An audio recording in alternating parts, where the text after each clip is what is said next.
This is the Tool Review channel, and today we are taking a look at this Irwin 9-in-1 multi-bit screwdriver.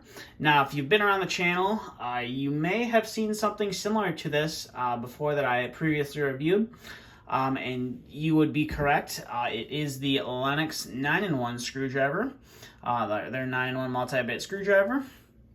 Now, when I was in my local tool store, my local performance tool, it's a store here in Michigan, I was in there shopping for something completely different and was heading down the checkout to go check out and walked down an aisle that had some, some channel lock connectbacks and some screwdrivers.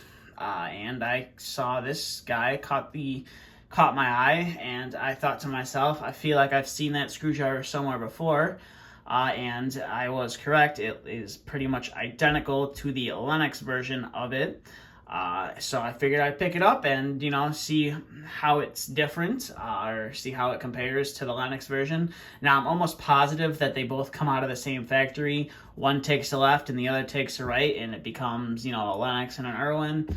But as you can see, the only really main difference between them is the color. Obviously, the Lenox is red, white, and blue, whereas the Irwin is yellow and this dark blue, and their handle's a little bit different. They have this grip on the both sides of the screwdriver, so it feels a little bit more comfortable in the hand, I would guess. But you look at the tops, it's pretty much the same screwdriver, even down to where the molding is done. It's pretty much the same. The only thing, like I said, is different is Irwin decided to put some grips on the side, whereas Lenox chose not to.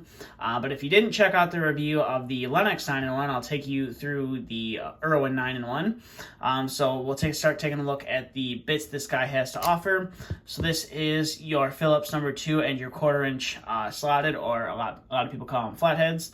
And you can see there's a little bit of there's a streak of oil on there, which I'm assuming is for helping you pull out the screwdriver a little bit easier, and probably so that the tool doesn't rust when it is coming from whatever country of origin that it comes from, as well. And you can see it's a little ball bearing that locks it in, and it's S2 steel.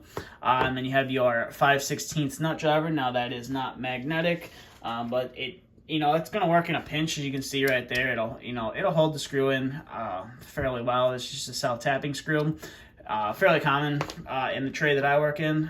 Heating and air, you run into self-tapping and zip screws all the time, 1/4-inch, 5/16. So that is nice.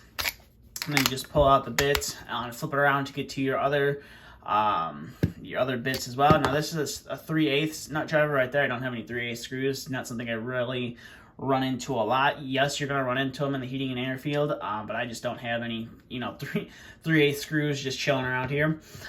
So here is your 1/4-inch nut driver right here, and you got your 1/4-inch bits in here as well.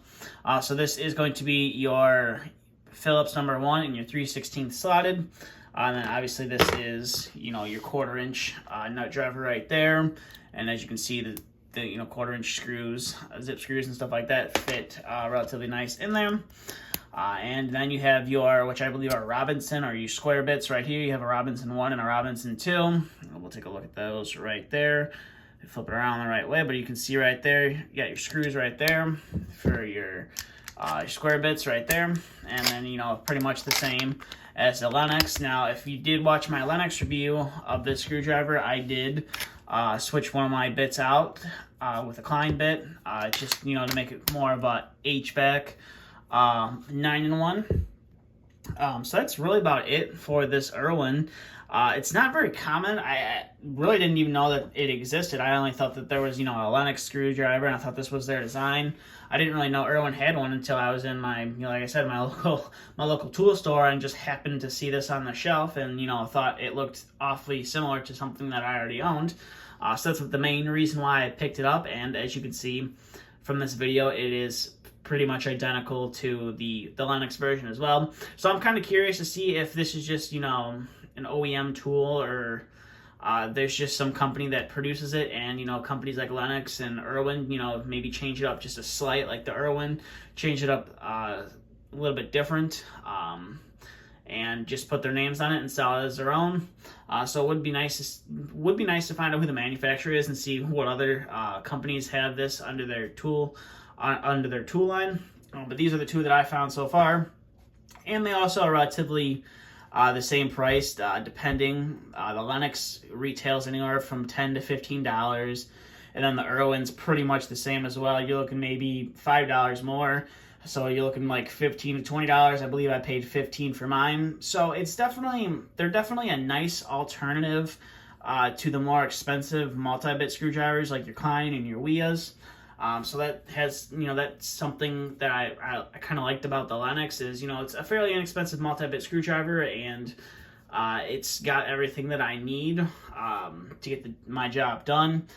So that's one thing, I kind of like about them. And, if you do lose a bit, you can easily get the Kleins, and, that they should go together fairly easy, as you saw with the one that I did with the Lenox.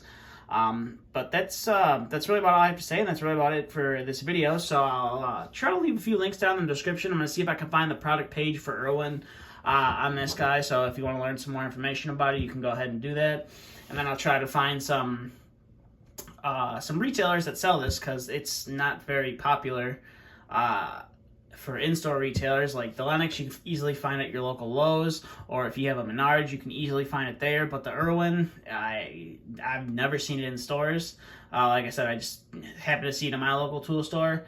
So it was just kind of something that caught my eye. So I'll see if I can or can't find some online retailers that carry this guy. But with that being said, that's all I have for this video. So if you do like tool reviews, or you like, checking out new different kinds of tools, or want to see some head-to-heads on some different tools out there, please consider hitting that subscribe button. But that's it for this video. Thanks for watching, and stay tuned for the next video we uploaded.